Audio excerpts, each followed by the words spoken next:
अब अगर राजा बलि की बात करें तो इनके बारे में तो हम सब जानते ही हैं। राजा बलि, जिन्हें महाबली के नाम से भी जाना जाता है, भारतीय पौराणिक कथाओं में या यूं कहें कि इंडियन माइथोलॉजी में एक महान राजा के रूप में भी जाने जाते थे। उन्हें भक्ति का प्रतीक माना जाता है। उनकी कहानी सदियों से बताई और दोहराई जाती रही है, जो लोगों को दया और करुणा के साथ अपना जीवन जीने के लिए प्रेरित करती है। इनकी कहानी उनके दादा प्रहलाद से शुरू हुई थी, जो भगवान विष्णु के भक्त थे। भक्त प्रहलाद के बेटे का नाम विरोचन था। विरोचन का विवाह विशालाक्षी से हुआ और उन दोनों ने एक बेटे को जन्म दिया, जो आगे चलकर महान राजा बलि बना। लेकिन विरोचन को देवराज इंद्र ने धोखे से मार दिया, जिसका बदला लेने के लिए राजा बलि ने देवलोक पर भी आक्रमण किया था। और ऐसे राजा बलि, जो पृथ्वी को पहले ही जीत चुके थे, वे तीनों लोकों के सम्राट बन गए। वे बहुत अधिक शक्तिशाली थे और इसी के बल पर उन्होंने तीनों लोकों पर अपना अधिकार स्थापित किया। बलि को विष्णु के प्रति अपने दादा की भक्ति विरासत में मिली थी और वो बड़े होकर एक न्यायप्रिय व दयालु शासक बने। वो अपने लोगों से प्यार और साथ ही सबका सम्मान करते थे।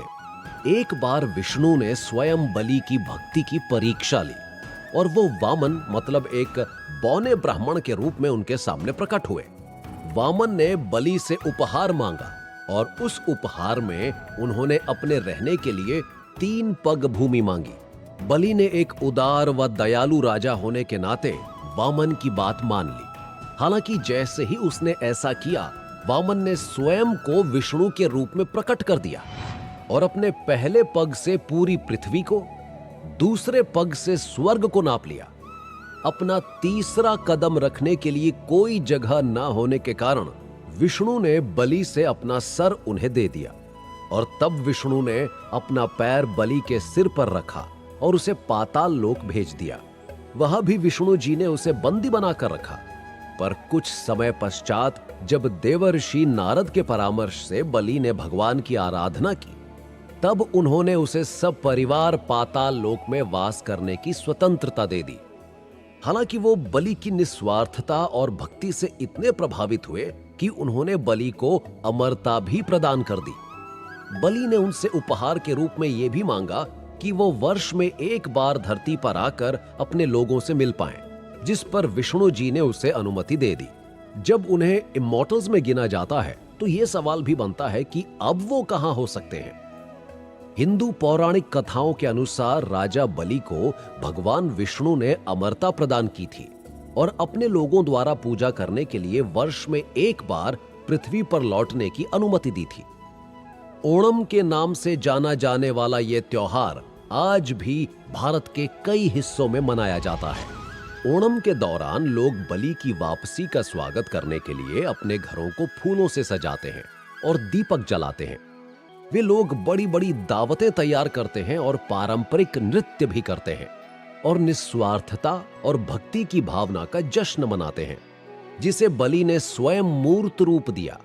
केरल में मनाया जाने वाला यह त्योहार पूर्ण रूप से राजा बलि को ही समर्पित है। वो लोगों के दिलों में अब भी जीवित हैं।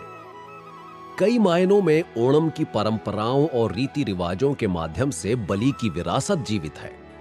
राजा बलि आज भी जीवित हैं और वे पाताल लोक में रहते हैं। जैसा कि आप सब ने सुना कि बलि को भगवान विष्णु ने पाताल लोक में भेज दिया था, तो वो तब से वहीं रहते हैं। पर कई आध्यात्मिक दृष्टि से देखने वाले लोगों का मानना यह भी है कि बलि न्यायप्रिय के साथ साथ घमंडी राजा भी था, जिसका पतन उसके घमंड के कारण ही हुआ और इसी कारण उसे हमेशा के लिए पृथ्वी छोड़कर पाताल लोक में वास करना पड़ा। पौराणिक मान्यताओं की माने तो यह भी कहा जाता है कि राजा बलि कल्कि अवतार के दौरान सबके सामने आएंगे और कल्कि को कलिराज से लड़ने के लिए डिवाइन अस्त्र शस्त्रों का ज्ञान देंगे। पुराणों में इन्हें लेकर एक मिथ भी है, जिसके अनुसार यह कहा जाता है कि राजा बलि चिरंजीवी नहीं है। कुछ एंशिएंट स्क्रिप्ट्स में राजा बलि के बजाय ऋषि मार्कंडेय का नाम सप्त चिरंजीवी की लिस्ट में शामिल किया जाता है। लेकिन अगर हम कुछ स्क्रिप्ट्स की बात करें जहां पर 8 चिरंजीवियों की बात की जाती है, तो तो वहां पर राजा बलि और ऋषि मार्कंडेय दोनों का नाम एक साथ सम्मिलित होता है। अब हम चलेंगे अपने नेक्स्ट एपिसोड में और जानेंगे कृपाचार्य के बारे में।